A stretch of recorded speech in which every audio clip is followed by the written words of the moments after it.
What's up, guys? I'm here with Lissa Bankston at the TRX booth at the NSCA National Conference. So Lissa is a senior course instructor for TRX. She also plays some roles educationally with LesMills, as well as an ambassador for Reebok. And I wanted you guys to have a chance to hear a little bit from Lissa, as far as her opportunities and path that she's traveled in the industry, which might be a little bit outside of your traditional just training clients, and hopefully maybe open some eyes to what's possible. So maybe you could kind of tell us a little bit of like what you're doing currently, with the companies you're working for. Yeah. And then maybe also elaborate on just the possibilities that are out there for people. Done.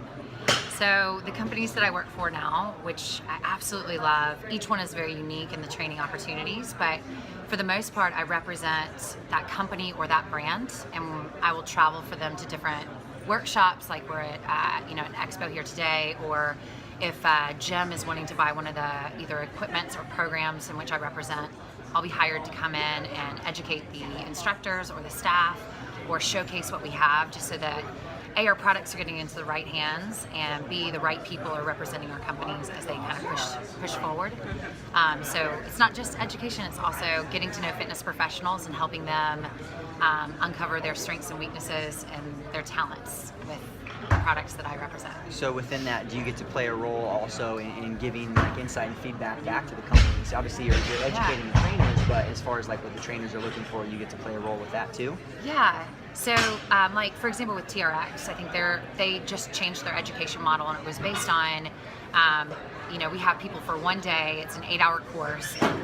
What can they take away from that course that really will make them the most effective when they get back to their studios and train in a small group? And we found that while a lot of people want to know how to do moves on the TRX, what was more valuable is actually how to set up and cue, because personal trainers typically are more hands-on. So to be able to lead a group in a large group all together, that was a unique skill that we had to figure out. What's the easiest way to develop a trainer, and how do we get the right information to them so that when they're practicing, they're successful in their craft? Yeah. So I get to work with giving that kind of feedback and trying to understand which courses will be better placed for things like movement and which ones for things like cueing or instructing and that kind of thing. And so how did you go about getting involved in, for example, there's obviously lots of new trainers coming to the conference and someone walks in. How do they get involved with an organization like a company? Obviously you've done it with multiples, LesMills, TRX, Reebok. How did you get that entry in with anybody?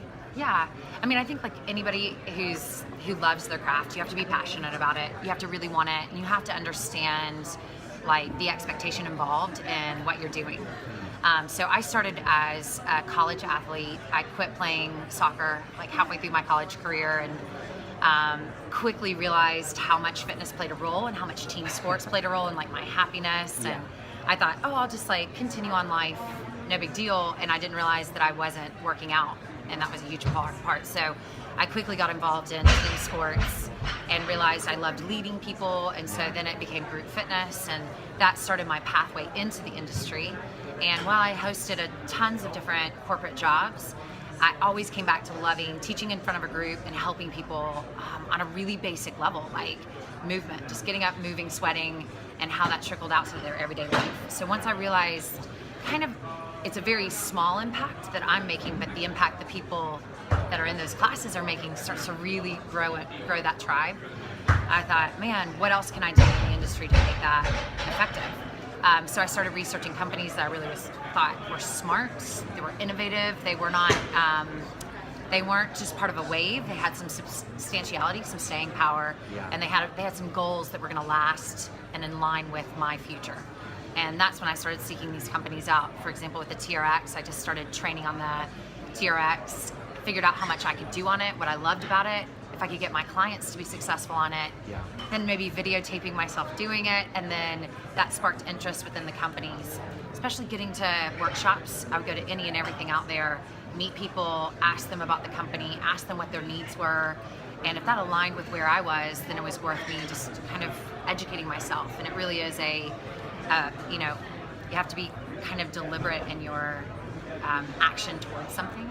And so for me, it was, if I like the product, it aligned with who I am, then I'm going to do any and everything I can to get in front of those people and work with their products so I'm as familiar as possible. Yeah. So it was a lot more than just sitting in the gym training clients, which is Yeah. obviously impactful and great, but Yeah. you're not going to have the opportunities to get involved with, you know, organizations like TRX and other places. Yeah. So, I mean, because I can imagine, especially now that some of these companies have been around for a little while and really obviously grown and, you know, major reputations in the industry, that also getting noticed now has got to be a lot more challenging. You know, Yeah. now that the companies have been around, lots of people want to get involved in the organization, so it's Yeah. really setting yourself apart, I would imagine. Yeah. I think too, it's hard as like a personal trainer. We fall victim to, we're training others and spending a lot of our energy on other people. So it goes down, that's okay. And it's hard to find the time for ourselves. So like, while I would get to train myself, there were times where my fitness would go in and out based on somebody else, like my clients. And I had to find a really good balance, because what makes me valuable to this company is that I can utilize their machine and I can do it really well. So you almost have to, the fitness side to it is something that sometimes gets lost.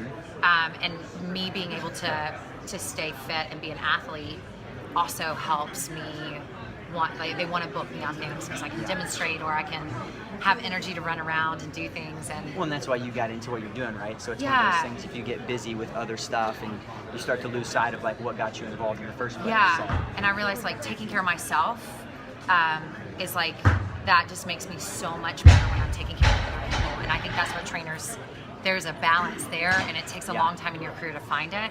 The earlier you can recognize it, man, the more successful you'll be, and it's more quality than quantity. Yeah, setting aside that time to make sure that you do Yeah. those things. So maybe you could tell us too, because in talking to you yesterday too, you know, you've had some opportunities to be in some cool places as well. Yeah. You know, and obviously what you're doing is exciting. You get to interact with people. So maybe you could tell us, like, you know, either one of the more exciting things that you've gotten to do by being a part of these different organizations, or Yeah. share an experience that you've had, you know, in the different places you've been able to travel and live over the past number of years. Oh my gosh, so many. sure there's plenty. I know, That's right? And let me pick like some of the best. And not the conference evening ones, but like Right. the other stuff. Well, so one that's like part of what I've been doing is with Reebok, we're ambassadors, and that just means that their whole mission is be more human. So get out, train, the world is your training field, and not just what are you doing to train, what are you doing to affect the lives of others and like prepare our legacy. And I love that concept. So they hosted a big summit for all of us in Palm Springs. And you kind of go into some of the summits with your companies thinking like, we're going to do these fitness things, it's all education, and we're getting upskilled, which is so valuable. But man, we're all on the road all the time. It's rare we get to like hang out and spend time together. And it was the first time to spend time with these athletes that have their own platforms, but we all taught different things. You know, I come from group fitness mostly with LesMills and the TRX, and then these guys were from like powerlifting, CrossFit, kettlebells. Everybody had their own idea of who was who and what they did, but we all came together and we all passionately support each other in the cause to help other people. And just getting to know other people's fitness styles, and where I was jaded in one area, getting to know somebody who just like was willing to accept me where I am, really opened my eyes to like how important it is that we support each other in the community, that we get to know every fitness concept that's out there, whether you like it or you don't. You got to know everything about it so that you can understand who it's for, and you're just that much more valuable in the industry. Yeah. And so that was a cool experience to come together with fitness professionals, all of us training very much so top of our game in a different like workout form, Yeah. but then all coming together and being just the best of friends, posting stuff like, check out my friend Lissa doing this workout, which is not what this girl would ever do. Yeah. But that speaks volumes for our community because it starts to get competitive.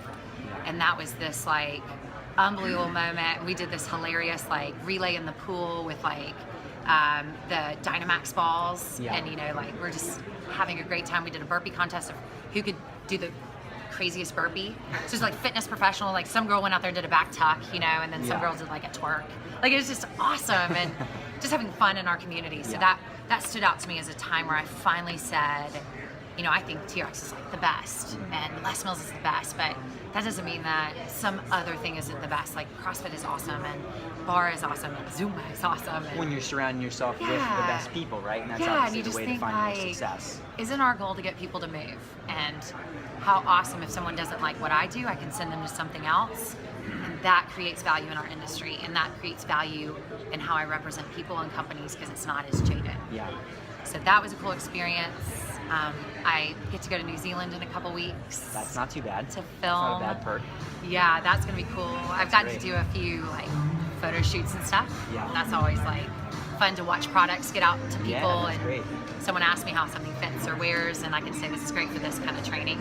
So you get to connect on lots of levels. You get to connect with people, trainers, and everything. And I think, and one of the reasons I think it's great for people to kind of see and hear from you a little bit as well is it's obvious when you're around someone when they're doing what they're meant to do. You know, the energy, the passion, the connection, like that stuff all comes across. And maybe you can speak to it as well, how like even, you know, obviously being involved in these companies, but coming to these types of events like is so important for that, you know, for you to have time to think about like what's my purpose, what's my connection. And that's easily lost in the day-to-day of just training, you know, and that's obviously a core of what we do, but how these other things not only lead to opportunities, but also to, you know, growth in your own self, your own mind, and that side too. Yeah. So. Yeah, just, man, like getting to anything and meeting everybody is just, it's so important. And like, even this weekend, this is my first strength and conditioning. So for me, it's a whole new world of different styles of athletes and what those athletes need and how what I love might be able to supply something even more unique to what they're already training. So yeah, I think just knowing your space, knowing what you love, and then being able to just keep your mind really open to this industry. Because I think we were talking about this not just the other day about how I keep thinking like I want to create my own program and like it'll be Lissa's Fitness of some sort, you know. And there's this like moment where I'm thinking that's what I want, and then I'm like, I do feel like our industry is really it's grown a lot. It has some really smart technology. It has some really smart methods, and it's not like I can reinvent the squat, you know. Like we know that that's a really good move, and there's no like I don't think I can do it any other way that's gonna make it cooler. Yeah, like faster, slower, in different intervals. So isn't it more responsible for me, instead of saturating it for the people that don't know about fitness, to then say, hey, here's what I do know, and these are the ways that you can get there to train those different ways. And I can only do that if I know everybody in the industry, get to know them, get to know what they love. Kind of find your role, which is different than maybe what you thought it would be. Yeah, and that just makes you more valuable when you go back to your clients, because you pick something up. On everything that I've gone to, I've picked one move up that I'm like, this guy's gonna love this. Yeah. And so my day in, day out always gets refreshed and changed when I come to events and get to know people. And I have one last question for you, and then I'll let you get back to obviously doing what you need to do and interact with people and, you know, have them love and buy TRX. And that would just be if you had like one kind of simple, short piece of advice for someone getting into the industry, one thing that you think that they should be doing. I know that's a hard question to ask you on the spot, but a piece of advice, you know, for them that you can leave us with, what would that be? I think it's two. I'm gonna go two. Yeah, of course. That's right. Fine. And it's gonna be an hour long, so sit tight. The first one is get a reputable certification. There's a lot of kind of baseline, like you kind of just do it so you can get in and start training. Go big dogs. Like get the one that makes you study, that makes you work hard to get it, so you earn it. And that just sets your bar so much higher with your own like ability to do stuff. Right? Yeah. Your commitment. Confidence is different, and it's worth it. It is worth it. The second one is while you're developing, you're getting to know everything. Find something you passionately love. Like I really love TRX, and I learned everything there is to know about it, so that I'm the expert in that. And when clients come in, I can be known for this, but then I can also train outside of it. But if you don't have something like that, then you're just kind of falling into the crowd. Kind of finding your niche. So you have to find your niche, and you have to really stick to that niche to grow yourself, then be able to branch outside of it. And I think that. I wish somebody would have told me that a little bit earlier, because that would have helped me just gain access a little bit quicker to, you know, where I kind of currently am. That's great. So where can people, if they want to connect with you on social media or otherwise, where can they find you? Please do. So my tag is Lissa, Lissa, BA. and it does not stand for what you think it Is that for does. badass? You- Yeah, no, it's okay. It's a really embarrassing story, but basically when I played soccer, they called me BA, and so when I was doing my profile name, it was a login, and I thought it was just a login. It was way back when Facebook started. Now that's what people see. Now that's what they see, and you had to refriend, then it stuck, so I kept it. It's like it's really more like I don't know how to do technology. But so Lissa BA, all one word.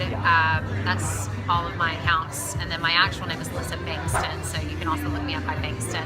Awesome. But Facebook and Instagram and Snapchat. That's where I'm like. Oh yeah. I'm in a lot. It's the new thing. It's the new, right? You got to keep up with the trends. Well, thank you for giving us a few minutes of your time, guys. Definitely someone that you guys should connect with and follow.